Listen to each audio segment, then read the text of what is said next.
কপালটাই খারাপ। কেন যে নাদিয়া আন্টির কথায় রাজি হয়েছিলাম। এখন নাকি পাড়ায় পাড়ায় ঘুরে বেড়াতে হবে আর মানুষ দেখতে হবে।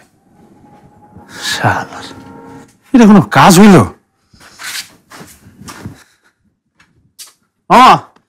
আরে কাপ চা দেন তো। কি ভাই কোনো পেরেশানিতে আছেন? আরে জীবনটাই তো একটা পেরেশানি।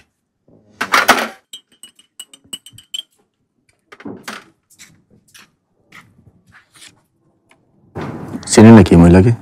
না না, মামা জানেন। মামা, এই লোকটাকে আপনার পরিচিত? এই মহল্লারই কি? এই মহল্লার না তো, এরা তো কখনো দেখি নাই।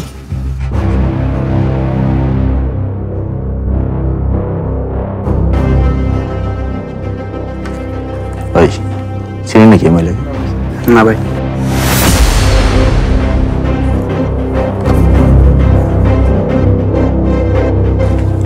মামা জি, এই এলাকায় এই মহিলাকে দেখছেন নাকি?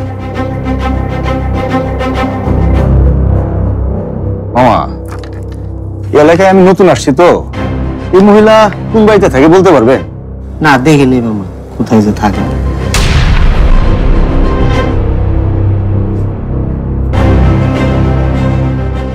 আপনি কি এই এলাকার? হ্যাঁ, আপনি এই মহিলাকে দেখছেন এই এলাকায়? না, দেখি নাই। সবাই কোন খুবই যে টুকু মুরগিটা। মামা কত হইল? 30 টাকা।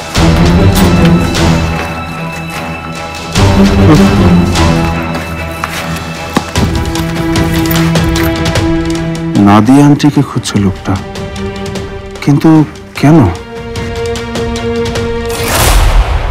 তুমি আজকে থেকে বিজনেস সামলাবে, এটা ভাবতেই আমার খুব খুশি লাগছে। কাজ তো করবো আমি, তুমি এত খুশি হচ্ছে কেন? আরে আমার হাজবেন্ড এত বড় একটা দায়িত্ব নেবে, সেটা দেখাও তো গর্বের ব্যাপার। দায়িত্ব আরো আগে নেওয়ার দরকার ছিল। আমরা দুবাই থাকতে বাবাকে এতদিন কত দুশ্চিন্তার মধ্যে থাকতে হয়েছে। এখন থেকে আমরা দুবাই মিলে বাবার সব দুশ্চিন্তা দূর করে ফেলবো। তুমি বাড়ির বড় ছেলে, তোমার অধিকার যেমন বেশি তেমনি দায়িত্বও বেশি, বোঝো না ব্যাপারটা? অধিকার আর দায়িত্ব তো দুই ভাইয়েরই সমান সমান, এটাকে তুমি আলাদা করে দেখছো কেন বুঝলাম না। আরে না না, আমি সেটা বলিনি। আমি বলেছি ইরফানের কি এমন বয়স, ওকে আর কিছুদিন লাইফটা এনজয় করতে দাও। এনজয় করবে তো করবেই, তবে সেটা কাজ বাদ দিয়ে না। আমি দেখেছি ইরফান কাজের মধ্যে থাকলে বেশি ভালো থাকে। ভাইয়া, আরে আয় ভিতরে আয়। আরে বাহ, তোমাকে তো বেশ স্মার্ট লাগছে। শুধু কি স্মার্ট হলে হবে রে, কাজটাও তো ঠিকঠাক মতো করতে হবে। আমার না খুব নার্ভাস লাগছে রে, কতদিন পর আবার অফিসে যাচ্ছি। এতদিনে মনে হয় তো কাজের প্যাটার্নও চেঞ্জ হয়ে গেছে, তাই না? তা একটু হয়েছে, কিন্তু তুমি কোনো চিন্তা করো না, আমি আছি না, আমি তোমাকে সব বুঝিয়ে দেবো। আরে তুমি কেন বুঝিয়ে দিবে? শোনো আরমান, তুমি হলে ওসমান আলী খানের বড় ছেলে, তোমার কারো সাহায্যের দরকার আছে নাকি? উল্টো তুমি ইরফানকে সবকিছু বুঝিয়ে দেবে।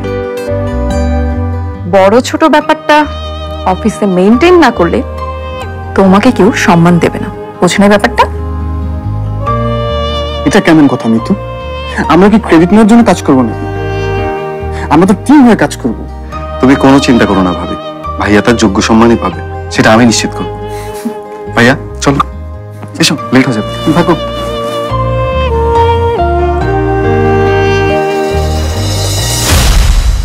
এই আরমানটা না একটু বেশি নেকা।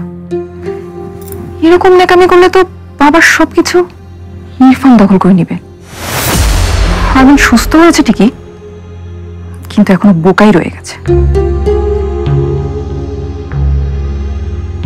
বুঝেছি, ওকে একটু টাইট দিতে হবে, তাহলেই সবকিছু আরমানের হবে। এই বাড়ি, বাবার বিজনেস সব কিছুর মালিক আরমান হবে, আর আরমানের মালিক সেটা হব এই আমি।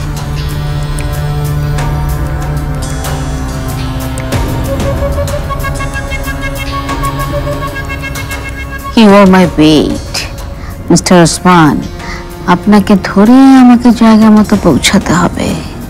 হ্যালো, আমার স্টাডি রুম দেখা শেষ হয়েছে আপনার? কালেকশন তো অনেক ভালোই। বই কি পড়েন নাকি শুধু লোক দেখানো? আমি কি জানতে পারি আপনি কেন এসেছেন? নিশ্চয়ই, সেটা জানাতেই তো এসেছি। প্লিজ। আচ্ছা, তার আগে এই ইরফান আর পারমিতার ব্যাপারটা আমাকে একটু বোঝান তো। আমার এখনো ঠিক মাথায় ঢুকছে না অ্যাকচুয়ালি কি প্রবলেম হয়েছে ওদের মধ্যে। আপনি নিশ্চয়ই আমার সাথে আমার ফ্যামিলি ম্যাটার নিয়ে আলাপ করতে আসেননি? অবশ্যই না, কিন্তু প্লিজ ওই বিষয়টা পারমিতার কাছেই জেনে নেবেন।